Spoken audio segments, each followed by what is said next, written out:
समझ पाई कि हम पर उंगलियां उठाकर के बावजूद तुम्हारा दिल तुमसे कह रहा है कि तुम्हें तारा की माँ बनना, शायद तारा की माँ बनकर उसके प्यार और ममता लुटाने का जो हम जाने से या अनजाने से अनसुनी करते हैं। अनुपमा ने किया वंदना को मोटिवेट, दिखाया सही रास्ता। बावजूद तुम्हारा दिल तुमसे कह रहा है कि तुम्हें तारा की माँ बनना, जो हम जाने से या अनजाने से अनसुनी करते हैं। जी हाँ, सही सुना आपने। सीरियल बातें कुछ अनकही सी का ये एपिसोड है बेहद ही इंटरेस्टिंग, जहाँ पर आप देखेंगे कि वंदना कुणाल से शादी करने को लेकर बहुत ही टेंस्ड है और उसे कुछ समझ नहीं आ रहा है कि क्या करना चाहिए। तो इसीलिए वो मंदिर आई हुई है, जहाँ पर वंदना की मुलाकात अनुपमा से होती है और अनुपमा से मिलने के बाद वंदना अपनी सारी परेशानी अनुपमा को बताती है। क्या है वो? अनुपमा जी, मुझे कभी अपनी माँ का प्यार ही नहीं मिला। कभी उन्होंने मेरे सर पर लाड से हाथ नहीं फेरा, मेरी पीठ थपथपा के उन्होंने कभी मुझे शाबाशी नहीं दी। मैं हंसी तो कभी मेरे साथ खुश नहीं हुई, मैं रोई तो कभी अपने आंचल से मेरे आंसू नहीं पोंछे उन्होंने। मेरे बचपन में मेरी मिट्टी पे माँ के प्यार की बूंद भी नहीं टपकी। मेरे बचपन की मिट्टी पे कभी माँ की ममता की बूंद टपकी नहीं, जिससे प्यार की सौंधी खुशबू है। और ऐसा नहीं है कि मेरी माँ के अंदर ममता नहीं, सारा प्यार, सारी ममता मेरे बड़े भाई को मिली, ममता था और मुझे मिला उसमें रूखा होकर। जब मेरी सहेलियां कॉलेज जाती थी, मैं उनके घर जाती थी, तो मैं देखती थी ना कि उनकी मॉम कितना प्यार करती है, तो दिल टूटता था, रोती थी मंदिर में माँ के प्यार की। और वो प्यार मेरे बाबा ने देखा, उन्होंने समझा और उन्होंने मुझे इतना प्यार दिया ना। उन्होंने कोशिश की थी,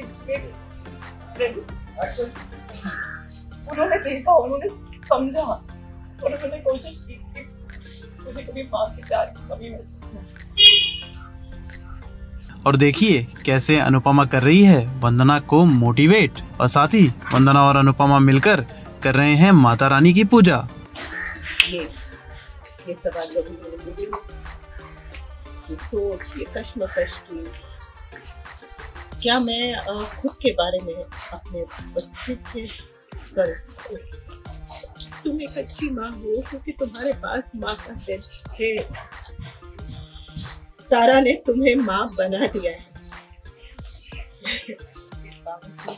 तुमसे कह रहा है कि तुम्हें तारा की माँ बनना, शायद तारा की माँ बनकर उसके प्यार और ममता लुटाने का जो दिल कर रही है,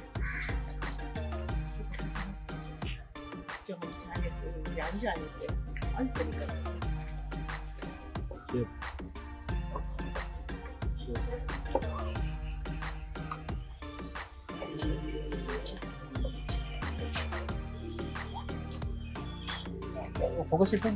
लेकिन वंदना साहब आपसे जानना चाहिए, मोटिवेशन का दूसरा नाम अनुपमा।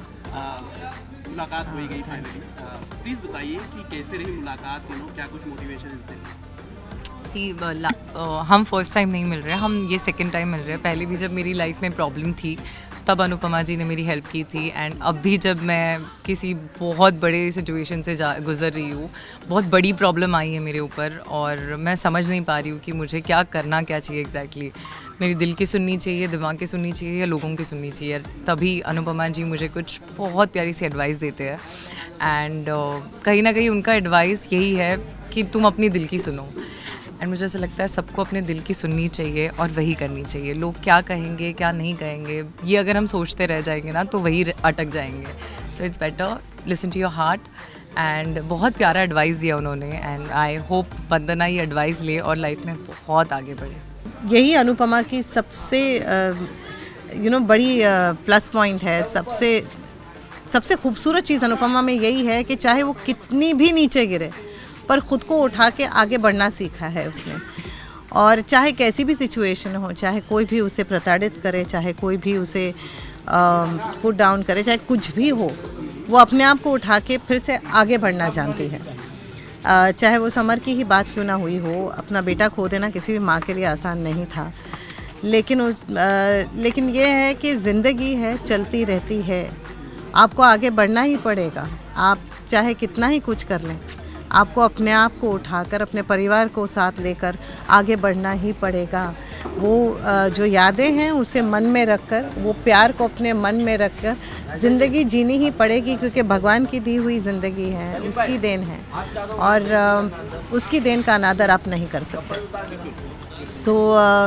राजन जी ने ये जो कैरेक्टर बनाया है अनुपमा, वो बहुत ही खूबसूरत है। पहले मेरे समझ में नहीं आता था कि क्या ये क्यों हर चीज़ में एकदम ऐसे, मतलब कोई सामने से कोई बुरा भी बोल रहा है, इतनी गालियाँ दे रही है तो भी मतलब ये क्या है कि ऐसे हंसती रहती है, स्माइल करती रहती है और उल्टा जवाब नहीं देती, कुछ नहीं करती, वो सीधे उठ के वापस से शी स्टार्ट्स मूविंग अहेड। मुझे ऐसा अजीब सा बाद में समझ में आया कि this is such a self motivating character जो आज तक टेलीविज़न में किसी ने नहीं देखा था, शायद इसलिए अनुपमा सब लोगों के साथ कनेक्ट कर गई।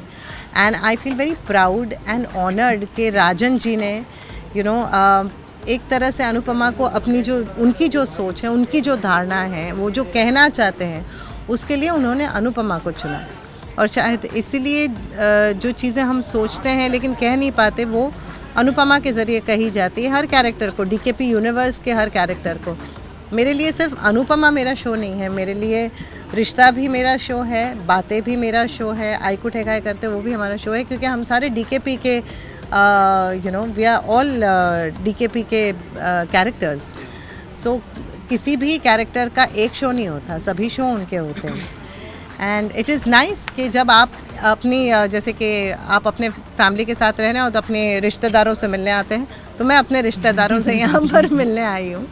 And it feels very very good कि एंड आई फील ऑनर्ड कि मुझे ये ऐसे मोटिवेशन देने का मौका मिला वंदना को।